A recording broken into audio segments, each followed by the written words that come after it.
I do have to go to the Chasm to follow up on 2 quests that were mentioned of me. So the first one we're going to follow up on is Katarina, the Fatui that is looking for her brother Nikolai. And I was told that on the 3rd day after you interact with her the 2nd day to come to this location, and apparently there will be some instance of what may have happened to her brother. We know that he was confronted by one of the royal guards of Conria, one of the Black Serpent Knights, and I think I'm supposed to come down here or something, and I might encounter something. Oh, it's right there. There's a Serpent Knight over here. Oh, there's an item right there. Hold up. Pause, champ. Okay, he's fighting me. That means I don't have to feel bad about killing him. At least I hope I don't. No, my sword. Rain outlines. Time for takeoff. Here we go. Blazing delight. All right, get him. Okay, never mind, he's dead. There's an item right. Oh, it's a journal. Corporal Nikolai's letter. Oh my God, it's an actual letter. Okay, hold on. Nikolai's letter. My dearest elder sister, Katya. I heard the captain say that they were going to transfer you to our regiment. My heart brims with joy at the thought of our reunion. I've always carried balalaika you gave me around, doing a bit of repairing here and a bit of mending there. After replacing the frets we'd previously broken, the balalaika sounds much more natural now. But just for the record, since you asked me to keep it, I'm not gonna give it back to you. If my clumsy sister should damage this old pal of mine once more, I won't go through the trouble of repairing it again. Oh right, I recently learned 2 new songs. Wait to be impressed when you report in. Let me play the songs for you by the bonfire, just like in the old days when we would sing of the melodies of balalaika, giggle at the jokes we share, and look forward to the precious gifts from the Tsaritsa to our brothers and sister in the house of the hearth in celebration of a new year. This is so sad if he's actually dead. What's different, however, is that we're no longer carefree children. The greater responsibilities on our shoulder come heavier loads on our mind. The captain granted a half-day pass, especially for us. Don't forget to bring your liquor and desserts. Let's booze it up and talk it out. I've so many stories to share with you. I believe you too have had an adventure where you were previously deployed. By the way, don't laugh at me if you notice that I've put on some weight. I'll also keep an eye on your horizontal development. I look forward to seeing you. Nikolai Shnezhevnik. So I guess this is the letter that Katarina once treasured. The letter still has a light and lingering scent of firewater. If this is her letter, did she die looking for him? Cause like at first I thought this was his letter that he had, but she said she was gonna go looking for him. So does that mean she died too?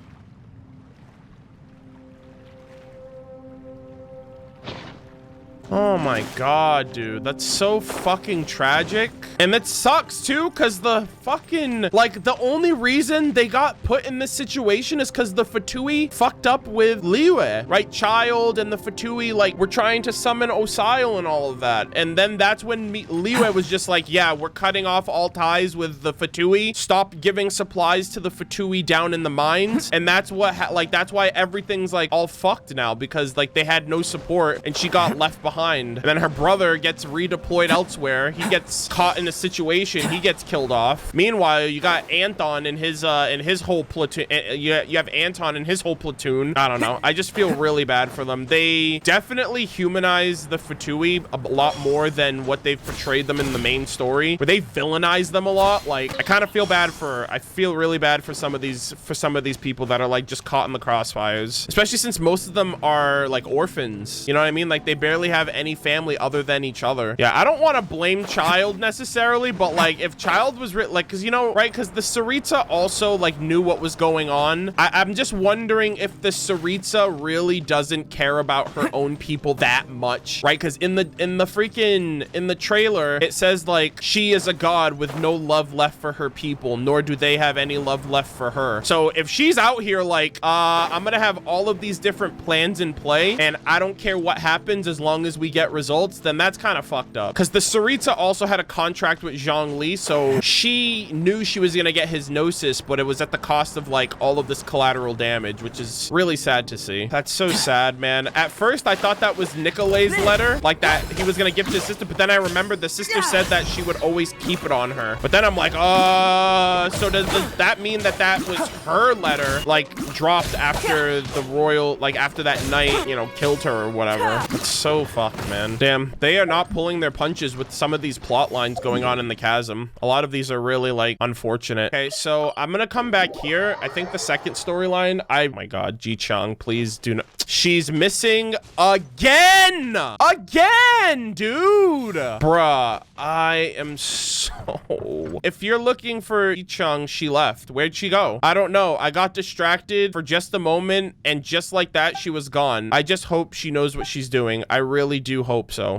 Right. I have to tell Mooning and get him to organize a search party for that kid. Y'all need to get her out of here. Like, at this point, she's like, she can't be controlled.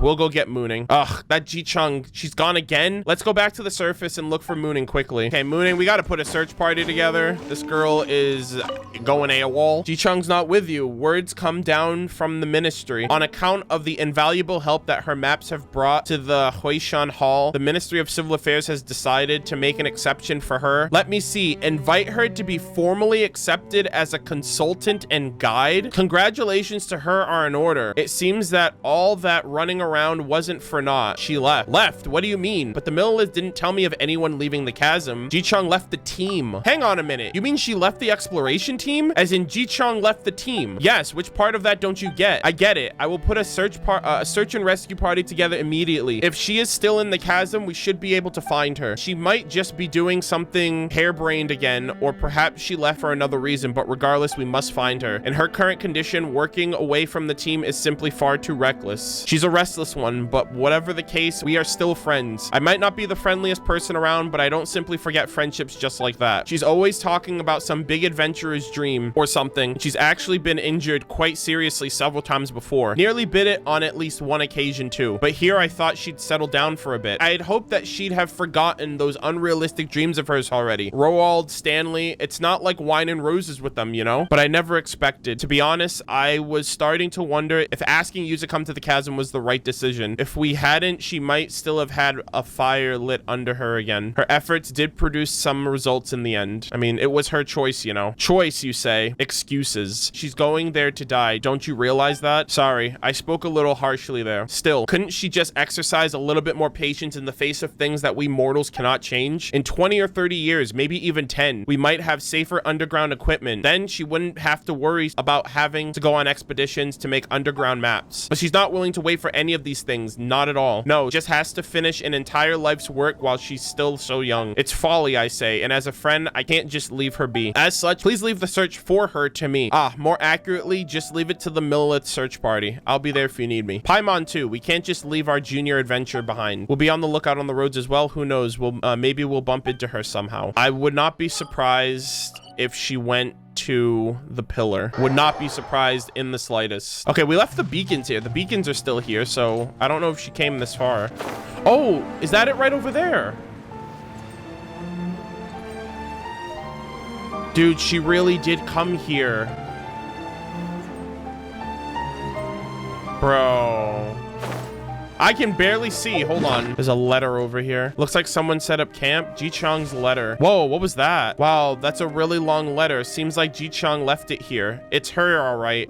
Where's she gone? Let's go tell Jinwoo what happened first. Wait, I just got an item. What is that? Will we ever see her again? All right, so I got a letter and I got an item. Holy fuck, what the hell is this? Frost glaze crystal. A glaze crystal produced in the depths of the chasm. This special glaze sand crystal ore was one of the many scattered around during the battle against the giant ruin machine. Glazed sand crystal ore is a regional specialty of the chasm, but this one is different from the rest. Under the radiant of the blue crystal and the power of the abyss, a strange spiral pattern has emerged from within the stone, and it is cold, almost chilling to the touch. This once smooth crystal has been transformed into the shape by the great might that descended from the heavens and the miasma that arose from the earth's depths. Bro, it's like the heavens and the earth combined. And perhaps the form it has taken is itself a warning unto mortals. If the interactions of those forces alone could twist stone and metal thus, if that ordinary heroine was truly able to witness the end of the pitch black path, how would she have faced the discovery she would make? What the fuck, dude? Yeah, it's like a combination of the blue from Celestia being the heavens and then the purple of the abyss being the depths. Yeah, ad astra abyssos, to the stars in the abyss. Holy fuck, fuck, dude? What the hell? How did she find this? Where did she find this? Also, we got a letter from her too. Apparently it's really long. A letter left by a young adventurer. There is slight bitter scent of Chingzin on this piece of paper. Holy fuck, dude. There's a map at the end too. Hold on. Oh my god, bro. This is insane. Ji-chang's letter. To the exploration team, I'm sincerely sorry for leaving on such short notice. I'm grateful for your help along the way, but it's a pity that I can't keep working together with you. Jinwoo, please do not feel upset about my departure. I trust that among all of the unbecoming and foolhardy young adventurers that you've looked after, I'm but one hopeless fool. I hope that I haven't been a big headache for you, and that although I've left you with all good memories. If I ever had any family, you'd be the one dearest to me. There are so many stories that I haven't yet had time to share with you. All I can do is leave some half-finished names on the map. It's a shame that it was done in a haphazard fashion and I didn't get to carry out much background research or fine-tune the wording. I regret not being able to come up with better sounding names for you and the others. Anyways, thank you for taking care of me, but I prefer adventuring alone to being looked after by my seniors. Mr. Khedive, please forgive my... Wow, she's like really kind of going all out. She's pretty much giving like a farewell to everyone. Mr. Khedive, please forgive my willfulness. I understand that you have your concerns. Maybe it was just like you said. The secrets hidden in the depths of the chasm are beyond mere mortals. Maybe that's the reason why the exploration took a toll on me, as I am not blessed with the vision. But still, I can't help wondering if those famous adventurers like Leonard... Oh my god, Leonard too? Yo, my boy!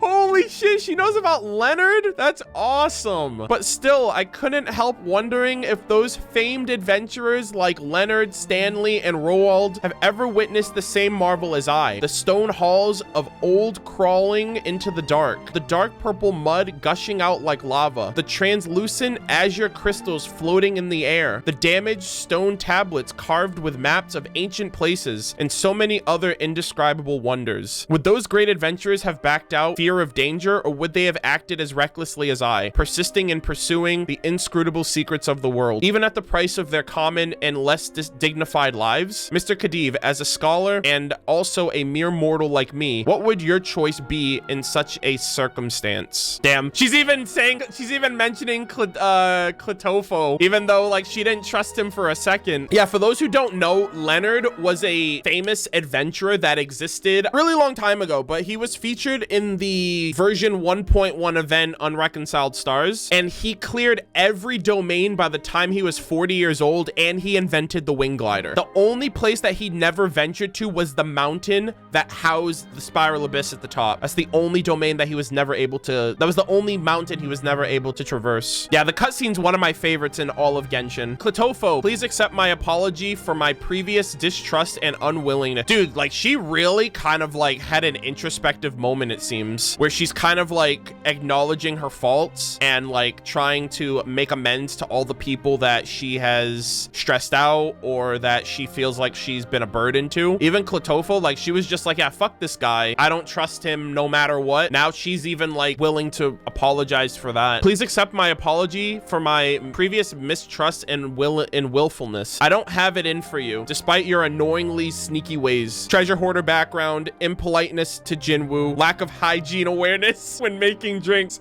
complete disregard. She's roasting him and apologizing at the same time. Complete disregard for safety regulations of the ministry and reluctance to heed our warnings no matter the scenario. In spite of all your faults, I don't think they really matter to me. As your friend, I regret not being able to meet you earlier. Aww, that's so wholesome. Mooning, I'm sorry, but I won't be reporting in to my posts. Thank you for all your efforts in helping me land a job at the ministry. Without you, I would have been thrown out of the chasm the moment I entered it. Maybe the official offer from the ministry will arrive after my departure. Please keep it for me. I will treat you to dinner if I ever come back. And don't you forget it. Oh my god, even a message to me? MurderofBirds, thank you for everything on this trip. You gave me good advice and came to my rescue. For that, I'm forever grateful. It's a shame that I don't know how I can repay you. As someone blessed by the gods, you're bestowed with elemental powers that will aid you in your adventures. Although I might never never know the answer, I still wonder how you regard us mere mortals. I don't know. I feel like she's taking that a little too seriously. Like, she reveres people who have visions as like the chosen ones, the ones that matter. I feel like we're all in the same pool. I think Celestia is just doing whatever.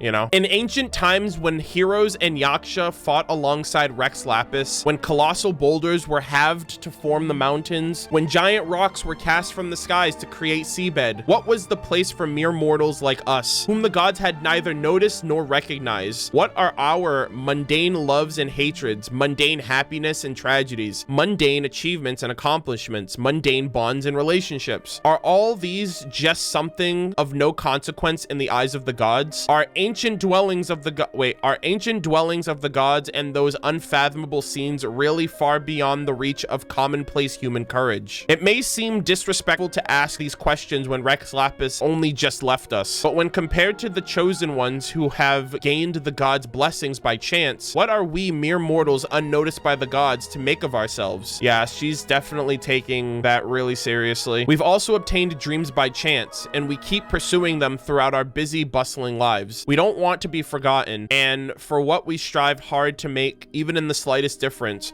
or hang tough through laborious work every day with the courage of an ordinary human. Are all these acts of no meaning? Think of those herb gatherers who dangle from the top of cliffs, miners who work day in and day out despite the potential threat of earthquakes, the workers who drive every nail into the giant ships multiple floors in height. If their hard work is dismissed as mundane and unworthy of remembrance, I can't help but question the gods' logic to favor some of our wishes and dignities over others. Yo, she's fucking real, dude. What the fuck? She's like, fuck these gods. Why is he any more valuable and important than I? I'm out here working just as hard, and you're telling me that see, that's the thing. Like, that's just what, like, I honestly think people who get visions, I think it's just like coincidence, but it's other people who put importance on it, right? Like, where did that even come from? Who thought to themselves, the god chose me and favored me, that's why I got this vision, right? I really do think like that mindset has really warped her to go above and beyond to compensate because she didn't get a vision. So it's really like a self-worth kind of thing where she feels like she has to do all of these over the top, exponentially incredible things because she's lesser than someone else who just got their vision by happenstance, you know? Honestly, yeah, she kind of would fit in Conria. Now that I think about it, she would probably fit really well with the people of Conria. I don't know. I mean, granted, I'm glad she didn't, because that means she would have been like vaporized and turned into a freaking abyss monster. But yeah,